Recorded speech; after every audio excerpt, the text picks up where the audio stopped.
Ma montre intelligente peut payer par crédit même si elle n'est pas branchée sur Internet. Non, c'est pas de la magie. Je vous explique comment on peut payer avec ces appareils intelligents en 3 minutes.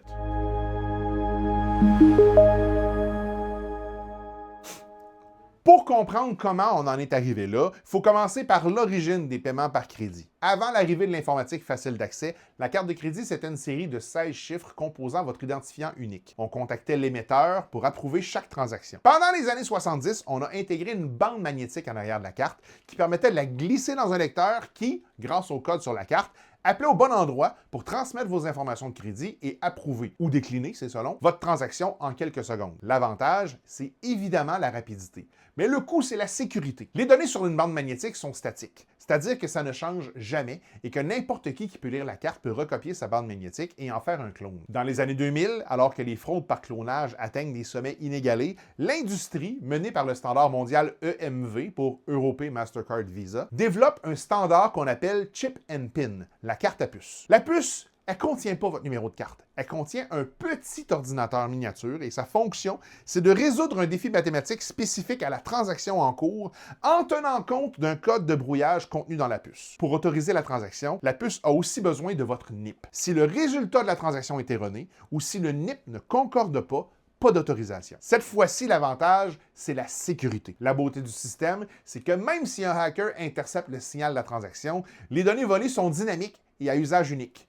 On ne peut pas s'en servir pour fabriquer une fausse carte ou pour refaire un achat. La fraude physique, donc le clonage de cartes, ça s'est effondré du jour au lendemain. Mais dans la vie, tout ce qui prend du temps, ça décourage les consommateurs. Payer cash, c'est hyper rapide. Alors, pour rivaliser avec l'argent comptant dans la décennie 2010, l'industrie a développé un standard encore plus simple et rapide, l'achat sans contact. Dans la carte de crédit, on intègre une antenne et une puce NFC, Near Field Communication, communication en champ rapproché. Quand vous approchez votre carte, le terminal émet un champ électromagnétique. Quand votre carte est à moins d'environ 5 cm, le champ magnétique alimente la puce en électricité à travers l'antenne. La puce se réveille, valide la transaction en une fraction de seconde et s'éteint. Avec ce mode de paiement-là, on a réussi à remonter le niveau de vitesse de la transaction sans sacrifier la sécurité elle-même.